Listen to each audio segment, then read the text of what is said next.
The Audi RS7, the BMW M6 Grand Coupe, and the Mercedes CLS 63 are the oxymorons of the car world. A coupe with 4 doors just simply does not make any sense, but these cars are so unbelievably sexy and so insanely fast, you quickly forget about just the fact that their naming convention is utterly wrong. Think about this for a second. If you take the generation of R8 that was available when this RS7 came out, this sedan has way more power. 4-liter twin turbocharged V8, 560 horsepower, and 516 pound-feet of torque. And if you got the performance pack, it bumped it all the way up to 605 horsepower. In a sedan that weighs 4,500 pounds, which incidentally is more than the M6 Grand Coupe or the CLS 63, but you get that quattro all-wheel drive system, so it grips in any condition whatsoever, and it puts that power down. 0 to 60 happens in, Audi claimed, 3.7, 3.9 seconds. Yeah, people were testing these to 60 in 3.2 to 3.4. That is literal supercar acceleration right there.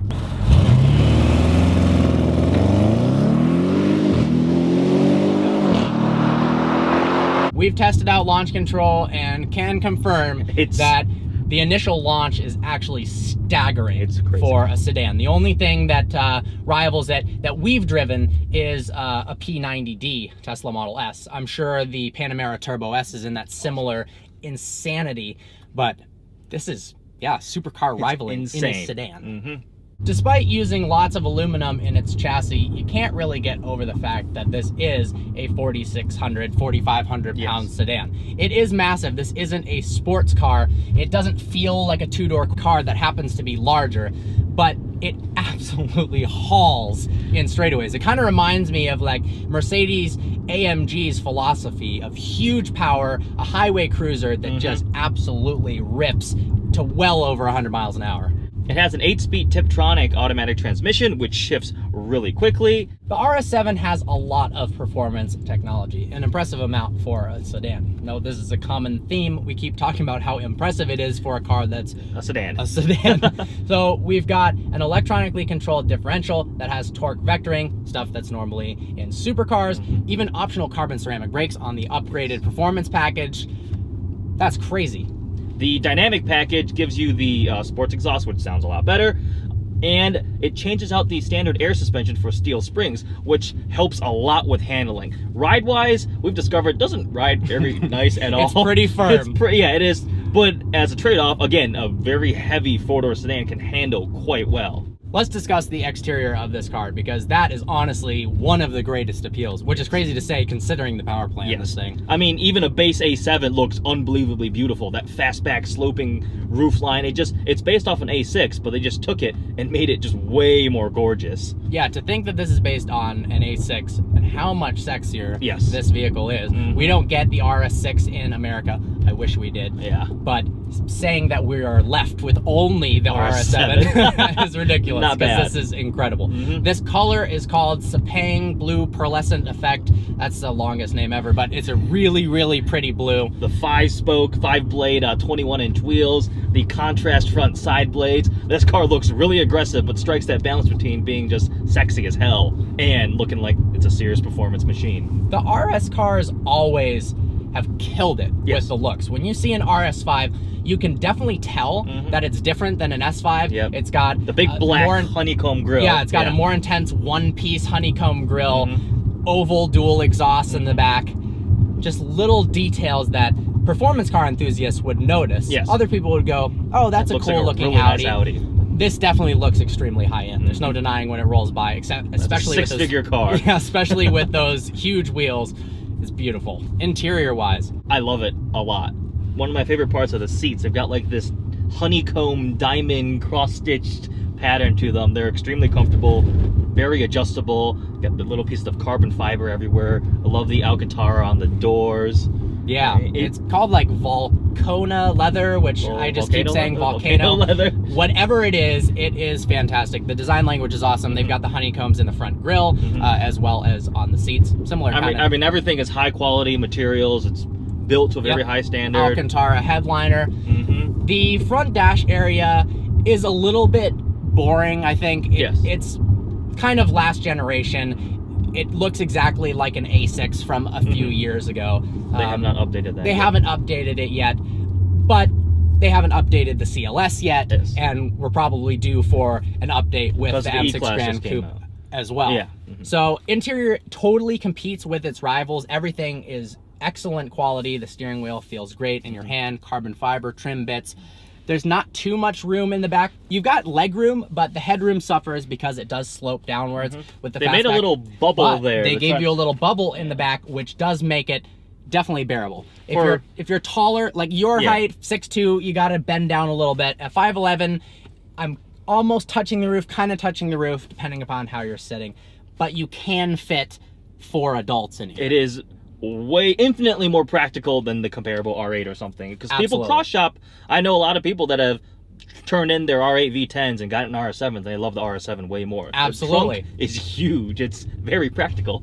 It is interesting how many people cross shop cars like that.